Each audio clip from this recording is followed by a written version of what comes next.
You're in for a treat today. I know I always say that when I introduce whoever's sharing the testimony, but I really mean it. And so I'd like to invite my dear friend, Skip Wilson, to come share the good news of Jesus Christ through his testimony. And Skip is one of my mentors. You don't want me to say lots of stuff about you? One of my mentors, and just one of the most godly men I know. And I appreciate all you do for New Hope and all you've done for me. So, thank you. Good morning. Boy, it's nice to be promoted to the front of the class today after sitting in the back. It's amazing what I can hear up here and not in the back. March the 23rd, 1973 was a turning point in my life. I was sitting in the balcony in the old sanctuary when Reverend Harrison gave an altar call. I thought I was going to fly over the banister to get to the altar where I invited Jesus into my life as Lord and Savior. Even though I was raised in a Christian family, I had no time for Jesus until I finished Virginia Tech, got married, and moved to Florida. I came to work for TICO in 1962. For 9 years, God pursued me and never gave up on me. A senior engineer at TICO was used by God to tell me what I knew, that I was lost. He started my journey learning about Jesus, but I had a hard heart, to say the least. I even survived 3 trips to the altar at Leesburg Men's Retreat, only to have the devil say, "You don't need this, you're a good person." So March the 23rd, 1973 was the real deal. In Ezekiel 36:26, God says, "I will give you a new heart." And that's exactly what he did for me. My old priorities were me first, running around with the other engineers at TICO and just having a good time, then work, then Judy, the boys, and certainly God last. With my new heart, my priorities became God first, Judy second, boys third, my work fourth, and me last. My life has never been the same. The family and I have been blessed beyond my wildest dreams.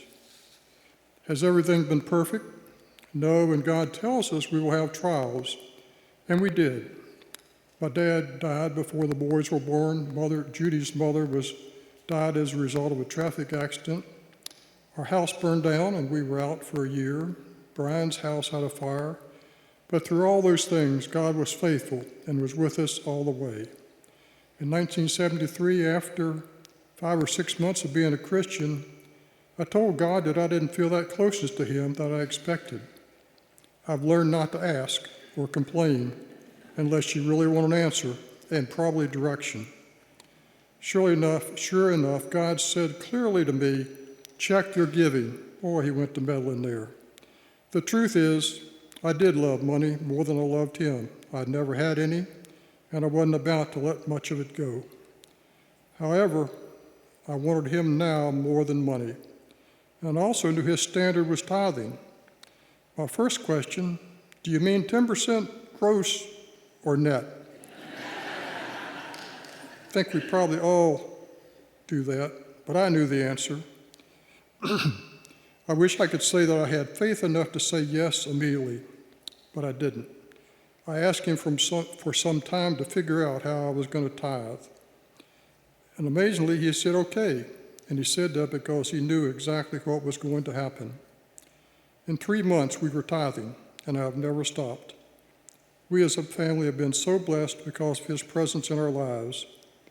As I was seeking his input on what to share with you on tithing, he took the opportunity to tell me maybe it was time for me to kick my giving up a notch. I didn't ask for that, but he told me. I'll leave that thought with you. Malachi 3:10 says, "Tithe, and if you do, I will open the floodgates of heaven with great blessing." Amazingly, God goes on to say, "Try it. Put me to the test." Did you hear that? Only place in the entire Bible that God says, "Trust me." He must mean it. It's pretty important. And in closing, I want to say something about our church. We have the best pastors, staff, and lay leadership I think we've ever had, in my opinion. And I want to, in closing, say, Vicki and Roberta, how much we love you and want to thank you for all you do for this church and for the kingdom.